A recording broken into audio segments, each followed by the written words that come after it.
Hello, everybody. How are you? We've been away for so long. We're that horrible relative that doesn't visit for months and then comes back with apple pie and thinks that that solves everything. But we are so happy that you've opened your doors to us. And I'm here with the two amazing women that fill my life with joy and sadness sometimes, but let's not go there. I warmly welcome Tehu Smythe. How are you, Tehu? Good evening, Alex. Good, doing really well. Thank you. Excellent. Also, we welcome Winter White. How are you, Miss Winter? I'm glad to be back. Are we allowed to say that you are going through like a transformation and that now you've always been beautiful, but now you are exuding it and the world recognizes it with applause and pizzazz? Aw, thank you for noticing. I think that's totally fine to say. Awesome. And I think one day we'll talk about that, and maybe it'll be a topic on this show. We have to dedicate a topic just to that because I think it's important to discuss it. Thank anyway, hope all of you have been having a good summer. It's been a summer of intensity in many respects. And one of the topics that was prevalent for so many weeks in both the national and international discourse was the Olympics. Ta-da! Right? The Olympics came and went. And we are going to dedicate this session of Ethnically Correct to talking about the Olympics and then some parenthetical topics around patriotism and what it means to celebrate one's country. Are the Olympics an opportunity for us to be nationalistic and have immense pride in our athletes and in our culture and country? Or do we really look for the cross-cutting alliances that unite us as human beings of the world? And what multiculturalism means and internationalism means. And so Tehu Smythe, being our international resident, obviously has a very exorbitant passion for this topic. And so we want her to introduce it and kick us off today. Thank you. So the Olympics, I am absolutely passionate about the Olympics. It's a cultural phenomenon, and it's very significant on a global level. And I think Obama mentioned this in his when he was interviewed just before the Olympics started, and they asked him, just kind of what his thoughts were about the Olympics. And it was really amazing how, as well as obviously really supporting the American athletes, he made it a point to say that a lot of the athletes who get to the Olympics, particularly from other countries, don't have the same resources that they have in America. They don't have the same funding. So on some level, they actually work, he was trying to say in the nicest possible way, they work a lot harder to get to where they are. And they should also be very much supported and appreciated, which I thought was so insightful and so typical of our president. I was very grateful to hear him say that. The games, I thought, were a glorious moment of diversity and celebration, especially given the current political climate, which hasn't been very pleasant. There was a lot of pride and patriotism internationally, for all different countries, not just the U.S. Brazil won its gold in Olympic for soccer, football, and it was just this. I mean, if you actually watched it, the joy on people's faces, I mean, they were fighting for that, and it was just an incredible sight to see. I'm not generally a sports fan, but I'm a total advocate for the Olympics for this reason. I feel the Olympics are a time that people put aside a lot of their differences and come together in a spirit of unity and multiculturalism and become very patriotic and become very proud to represent their countries. And that is a joyous celebration. I can't think of another event on an international scale that we do that with so well. Plus, it's it's been around for many years. The original Olympics, just FYI, just in case you guys were interested to know, obviously started in Athens, Greece, and it was predominantly men, and they were done naked. Yes. Which I thought was a very interesting piece of history that not many people know. So there's a lot of history and fervor just, around the Olympics. I know Brazil, as the host country, was greeted with a lot of issues and criticism on a scale. However, I really felt that at the end of it, given the funding that they didn't get compared to other countries who've hosted before. And I know this for a fact because I attended and was present for the London 2012 Olympics. There was a lot of funding for London 2012. Brazil did not get the same amount of funding. And, being, a Latin American country, I feel like they really were they were really scrutinized. However, at the end of the day, they hosted well, and their opening ceremony was certainly, as well as their closing ceremony, was fun, and it was inclusive, and I felt that, they really kind of represented where they needed to. I was proud to watch the whole event. Winter, from a social media perspective, because you are a social media expert, I think that if you looked at the Olympics through that prism, one thing that stood out to me was Leslie Jones, right? Mm-hmm. And how she automatically became the sensation. Right. And she almost brought not only an ethnic perspective to it all, but it was a very raw and real and effervescent reaction and coverage that NBC was sorely lacking. Yeah. Because let's talk about NBC and how I think they let a lot of people down with that coverage. I felt it was very soft. I felt it was sometimes uninformed. I felt like sometimes they had individuals that really had no expertise. I couldn't agree more. I actually found the entire coverage of the embassy infuriating to witness. First of all, like you said, the coverage was predominantly U.S. all the time. This is an international event, meaning the U.S. is not the only participating country in this event. And other countries did win gold, but we wouldn't know it because they didn't cover it.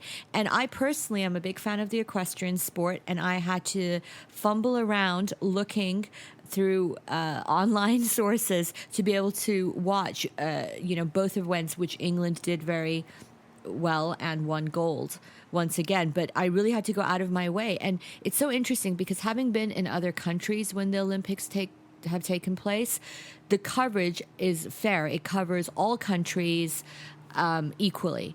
But I felt that the embassy coverage absolutely did not do that. And let's face it, guys, maybe sometimes that's why people's mindset are kind of so negative about the U.S. Yeah. Well, I mean, to your point, Tehu, I feel like the U.S. is, very tunnel vision when it comes to what is happening in our world. It really is all about us, and it's unfortunate. And I think, you get a little taste of how self-absorbed we can be and how oblivious we can be when you hear things like what happened with Ryan Lochte.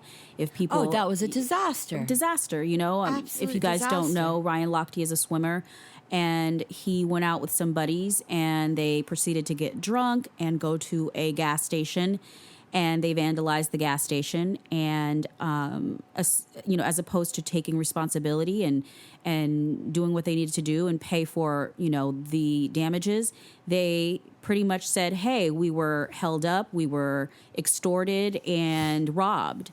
And Brazil was like, we may not have a lot of money, but we do got cameras. And there were cameras showing that they vandalized this gas station, and they had to apologize. And I just thought, this one instance is really defines why people look at Americans the way that they do, and it's almost like that. It's almost like that woman who, kills her kids and then says, oh, the black guy did it, right?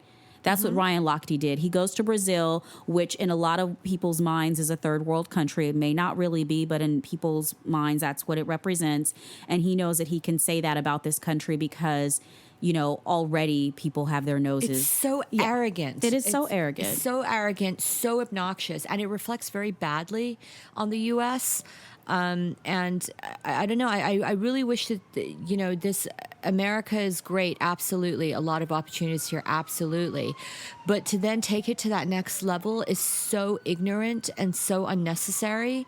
And it just doesn't do for race relations, it doesn't do anybody any favors. Oh, and by the way, just to, fill you guys in, Ryan Lochte's punishment is that he's now going to be on Dancing with the Stars this next season. Well, and that just goes to show you that we let Love these propaganda. guys off the hook, that we never really punish people that need to be punished for irresponsible behavior that really perpetuates this idea that third world countries are our dirty backyard, and that we can go pillage them and do what we do best, which is not revere the people and not revere the society that they represent. Which goes to my feeling about the Olympics is I hate them. I hate the Olympics. And here's why. I don't hate them because of what they represent. I hate them because I feel like, especially in the past several iterations, they become an opportunity for nation states to be in really bad situations, and it's detrimental to the societies that they inhabit. They don't bring any of the investment and capital and improvements that they purport to bring. In fact, everyone has to build this infrastructure. Everyone has to go into all sorts of debt just to make themselves look pretty. It's like when those relatives come to your house and your parents make you turn everything upside down for that one moment. You bring silverware that you can't afford. You have to clean and refurbish the restroom because it's not up to par. It's like you want to do everything imaginable to make your house shiny and spick and span, and all of you I'm know. seeing that you're having some flashbacks of some childhood stuff. I am, and I am very upset because I remember that we had these people over that my mom thought were the highest echelon of society, and we had to put up a face for them. We would never eat in good china. We never actually ate with silverware, but all of a sudden we had to put on this face. Like a show. Yeah, like a show. Yeah. And this is what, especially in a country like Brazil, I'm sorry, but the Olympics, I think, are primarily responsible for the economic, political, and social disaster that is Brazil right now. They were already heading in that direction, but I think the Olympics put a lot of pressure. The former president is going through a trial in the Senate for impeachment. There is now instead of rising economic prosperity, there is a lot that the government had to spend frivolously. I mean, you build stadiums that will never be used again. It's not like you can repurpose them and that you can like tear it all down and then use it for something else. Whereas the people in those countries don't even have enough infrastructure to build good roads. It's like, okay, so then, you know, this is supposed to be an opportunity for this country to be elevated. I think the last place where the Olympics had a positive effect was Barcelona in 1992.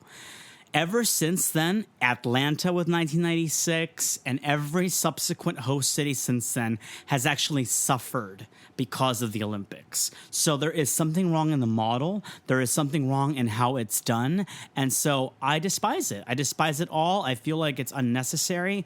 I feel like there are other opportunities for us to come together as a multicultural people of the world and celebrate who we are without having to put on this facade. And then the last thing I'm going to say, and I'll get off my soapbox, is that, you know, there is this great disparity because I looked at a lot of the Latin American nations as they were parading in, and they don't have as many athletes that they're able to send. So it reinforces the fact that here's poor little El Salvador with its 18 people vis-a-vis the United States and China and all these world powers that have hundreds of athletes. And, you know, Ralph Lauren designs the hideous, outfits or whatever. He's got to go. I'm sorry. He's been on too long. We need somebody else to design those outfits because they are detestable, Ralph Lauren. Thank you. All right. Well, he's never going to be on our show. Who cares? He's not ethnic. But, okay, so all this to say that I think it's a reinforcement of who's awesome and pretty and wonderful in the world, and everybody else just kind of like looks and has a sad face, and you know, all these people vying, and it's like Los Angeles is vying for it too, and we could use that money here in LA to improve our transportation system, because it's not like the Olympics coming here in 2024 when we're going to be in our mid-40s that it's all of a sudden going to make the city better. We're spending all this money that we could be spending on. Okay, the new Expo line, in case everybody knows, is consistently late. Okay? Oh, that's a bloody shame. I thought they were going to make that really effective. We need to for mode of transportation. You are digressing so badly right now. But this is all related to the Olympics, how the Olympics harm society. I don't think that the Olympics harm society. No, I think that disagree you as are well. being very dramatic right now. I do agree with certain points. I'm dramatic? Yes. You Oh are my being God. so dramatic. Okay, well, let's talk. I mean, at the end of the day, the games were to bring every country together, regardless of whether or not you have the best athletes that season. Sometimes it's just that one winner that inspires a nation. And I think that, yes, I agree with you. They spend tons of money to beautify these countries. And, could that money be going to something else? Yes, perhaps. But at the end of the day, what you're paying for is not the beautification of the country. You're paying for the spirit that the Olympics bring. And I think that you're not putting enough stock into the pride that some of these people walk away with, the athleticism that these people train the rest of their lives for, that it changes these athletes' lives, that they can provide for their families, that they can, be the best. And for many, it's an honor to be able to even make it to the Olympics. Right. I know, again, from my favorite sport, equestrian sport, Nick Skelton for the equestrian show jumping had attended at least 4 or 5 Olympics. And I think there was another event rider who had as well. And the thing is, like, he'd gotten so close every time, but he just hadn't been good enough. And just, at his age, he was still, I think he's, late 50s. He finally was able to get a gold medal. So it's that perseverance, that, consistency, and, to maintain your level of athleticism, particularly as you get older, it gets harder and harder. Yeah. It really does. So I'm afraid I have to agree with Winter, but this is what this show is about. We want different perspectives, so it's good to get all. Okay, so here's my whole take. So yes, all of these athletes from other countries that are wealthy and that have a lot of infrastructure to be able to host the Olympics, they get a lot of pride and they get a lot of satisfaction. But the people left behind in Brazil, once the show's over and all the cameras leave and all the attention leaves, they're still stuck with a country that is in economic turmoil. Their president is being deposed. They're suffering. And yes, there's a 50-year-old guy that's yes, he does have a great story of survival and tenacity and triumph over adversity, which I think is awesome. But can we say this? Going back, I know that seems like a digression, but going back to my anecdote and my metaphor about family, here's the whole thing. You like family reunions, and Black people in general do an amazing job with family reunions because there are good numbers. You have infrastructure. You know what to do. All that kind of stuff, right? Infrastructure? Yeah, there's infrastructure. Is that what it's called? Family reunions have to have infrastructure. I mean, there's a lot of planning. Okay, I agree. Right? There's a lot of planning, yes. Girl, I've seen them. Yes. And there t-shirts are to be T-shirts. made. Hello. And there is accommodations and Exactly. events. It's like All the right. Olympics, but for Black families. That's my metaphor. Yes. Thank you. Okay, I'm going somewhere with this. But usually it's the richer family that kind of oversees things, right? And the one that kind of gathers all the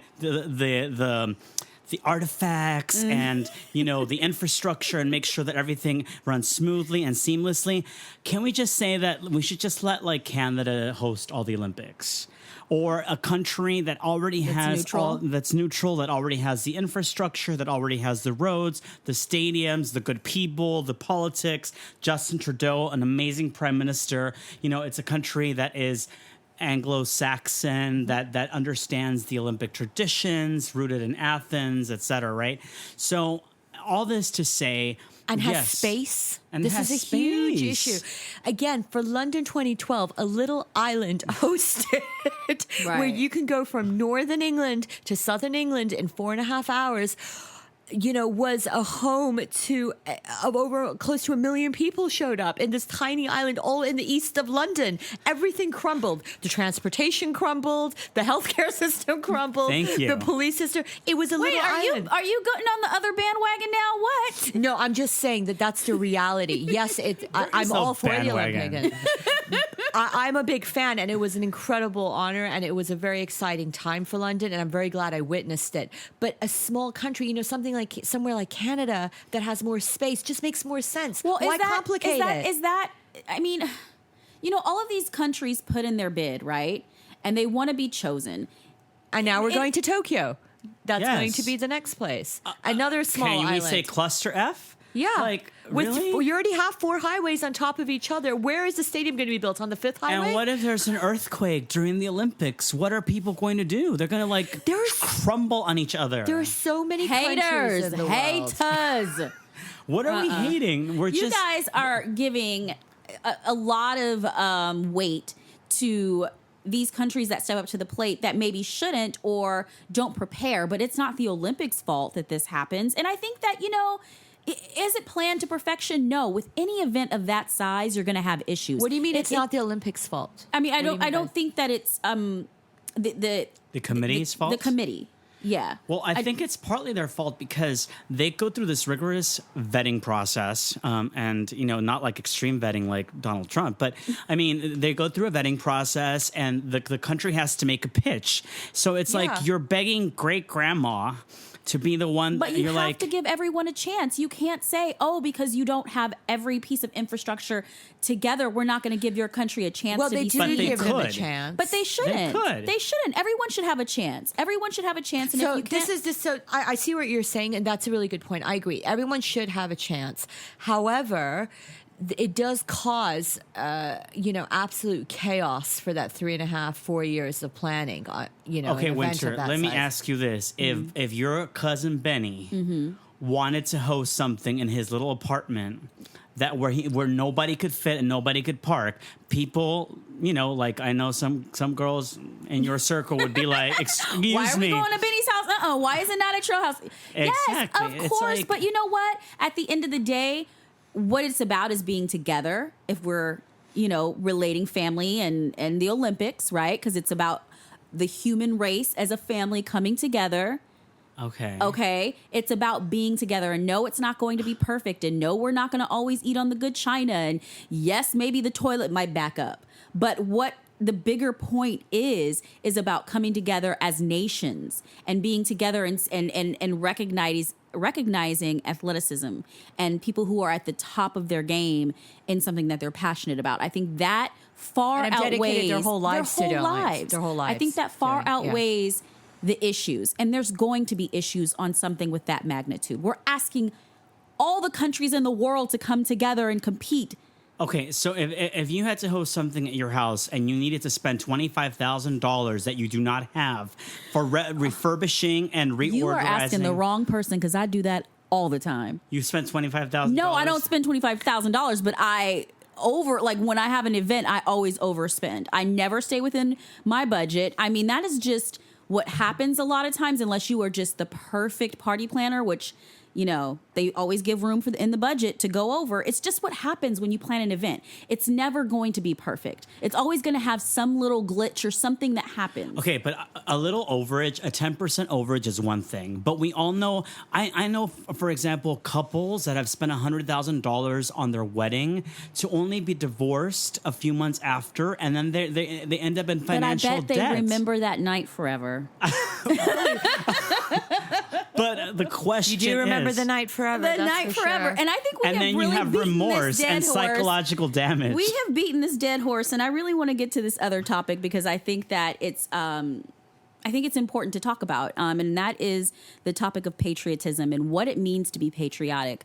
While we're on the subject of the Olympic Games, Gabby Douglas, who was a part of the women's gymnastics team, stood when all of the women won their gold medals, and they all put their hand over their heart and they all said the Pledge of Allegiance. However, Gabby did not put her hand over her heart. She did, however, which was required, stand, and you had to look at the flag as, the national anthem was being sung. So everybody went crazy online. Why doesn't she have her hand over her heart? What is she doing? And really went in on her and judged her. And she ended up, issuing an apology saying, I never meant to disrespect anyone. I'm so proud to be a part of this American team, yada, yada, yada. And now, there's this big controversy with Colin Kaepernick, who is a 49er. And he is saying that he refuses to do the national anthem or put his hand over his heart and say the Pledge of Allegiance as well because of how African Americans and minorities are treated in this country. And there is a huge uproar about that. There are people on both sides. There's people on, his side saying, yes, I completely support him.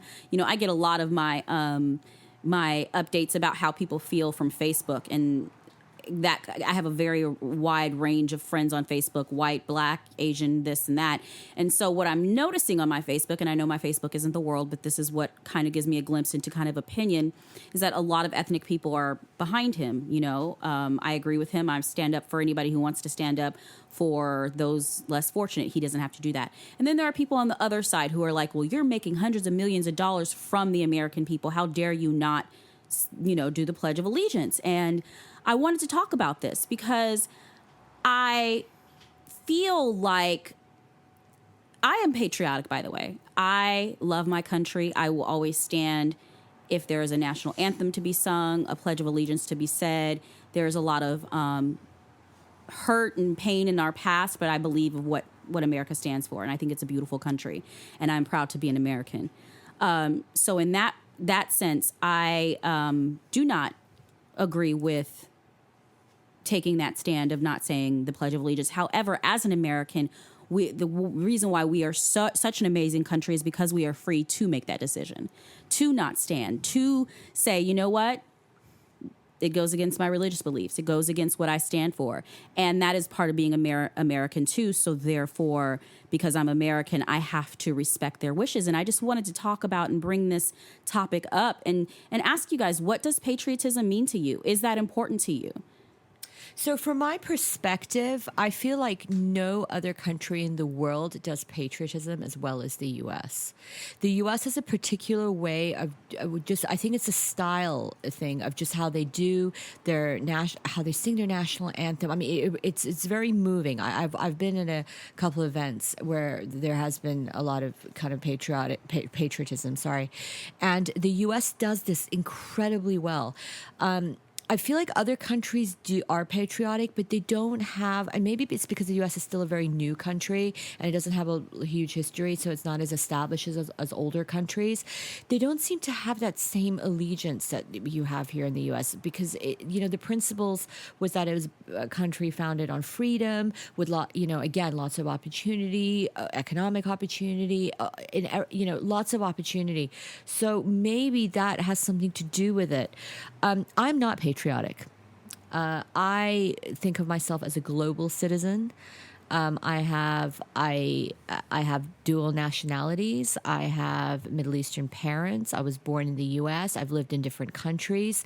I am a product of multiculturalism, so I consider myself a global citizen. However, that doesn't mean that I can't enjoy patriotic moments with different countries. It's just not one that I wholly subscribe to. So maybe that is, maybe that's a contradiction in terms. I'm not sure. Oh, God, where do I start? So in terms of patriotism, I feel like we are all indoctrinated, those of us that went through the United States educational system, to pledge allegiance to the flag. We're taught that from a very early age. I feel like the Star-Spangled Banner is an amazing musical creation. It's very hard to sing because of its range. So whenever that song is performed, whether it's in a very small venue or a very large venue that's televised, there is something emotive about its performance, and whoever is chosen, there's a big honor for that, etc. But having been raised in this country, I am very weary of the extent to which people take patriotism, and I say this both as an American and as the son of Mexican immigrants, because I feel like in Mexico people take patriotism to the highest echelon, and it is sometimes overwhelming to me how people can be patriotic for the country. And, I feel a certain way about these demonstrations sometimes when people go out there and protest and they are wearing a Mexican flag. I'm like, well, but you're in the United States, and I understand that you have pride in being Latino or Mexican, but I have a conflict of that in that regard. I am proud of everything this country has achieved, but I also am proud of its Constitution. And if we're going to be constitutionalists, we have to take the Constitution in its entirety, with its 10 Bill of Rights and all of the 27 amendments put together. So if you believe in gun rights, Second Amendment, you should also believe in the First Amendment, which is freedom of speech.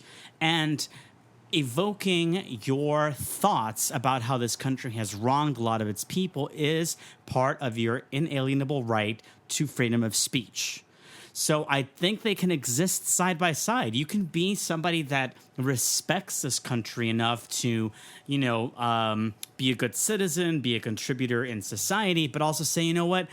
When this country was formed in 1776 and that flag shortly thereafter became a symbol of the nation, black people were still enslaved. And the Emancipation Proclamation did not come until 80 years later. So to say that flag and that whole patriotic assortment of things is not necessarily representative of who you are as a person, there is some legitimacy to that. And if you want to hold fast to that idea, you have every right under the First Amendment of the Constitution.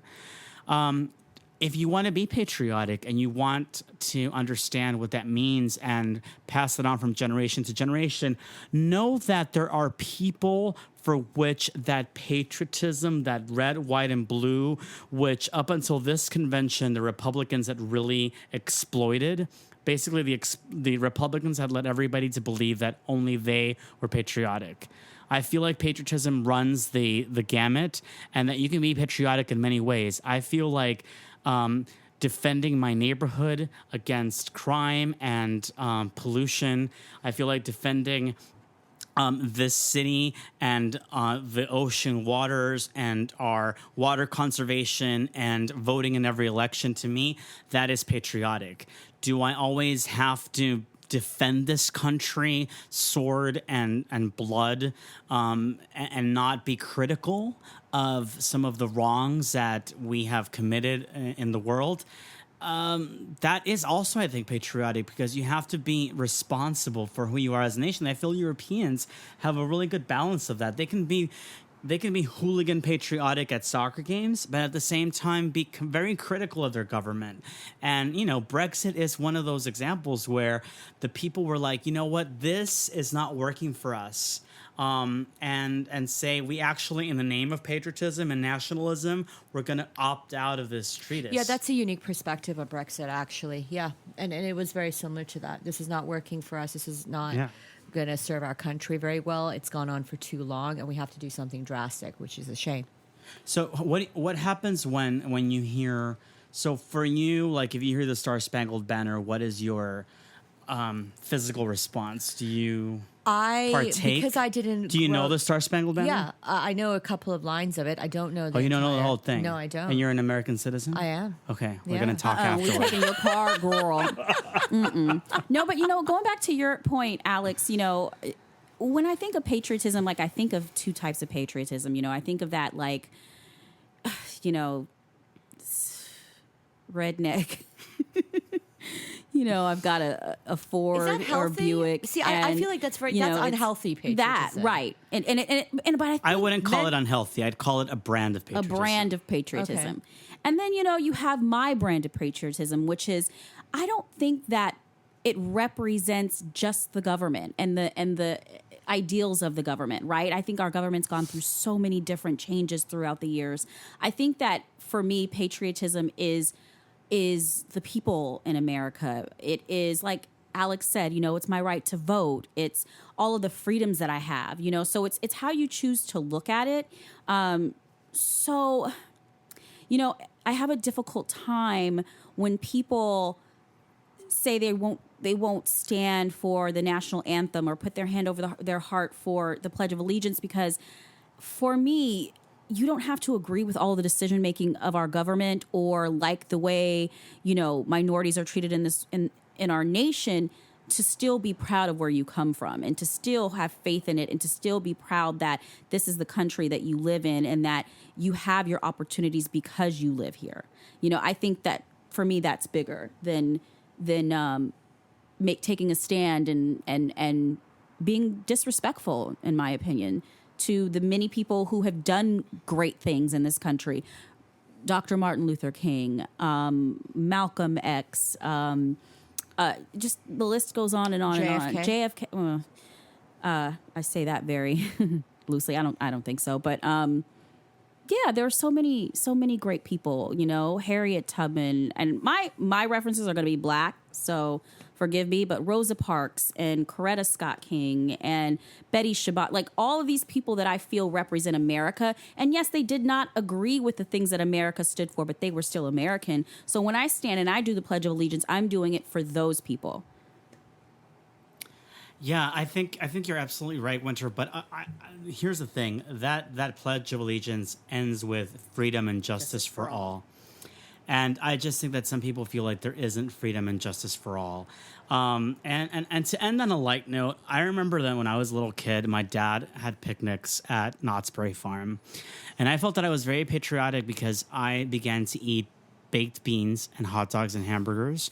And I felt like that was patriotic. And my mom and dad felt like that they were introducing me into the culture that I belonged to and that they weren't able to provide for me. And so my dad, I don't get emotional, but I remember that for him, it was very important for me to be indoctrinated into Americana by virtue of Knott's Berry Farm and that picnic and tri-tip and cornbread and apple pie. And so I know it's luscious. I still remember that fondly to this day. And so patriotism, I guess we end with this idea that patriotism has a gamut. And it could be as heart-wrenching as a good picnic at the park, at a family reunion with all your folk. Or it could be these outward public manifestations of your divine appreciation for the country of your birth. But we want you, our listeners, to tell us whether we are right or wrong about this, or where we stand vis-a-vis your opinions. And so we want you to do that at Facebook at Ethnically Correct and on Twitter at Ethnic Correct. And it's been an absolute pleasure to talk about this. I feel like this was a very lively discussion, and I thank you for putting up with me because I was a rebel rouser today. But it was divine. From Santa Monica, California, and great gratitude to Dan House, our producer, and for Winter White and Tehu Smythe, I'm Alex Venegas. Take care.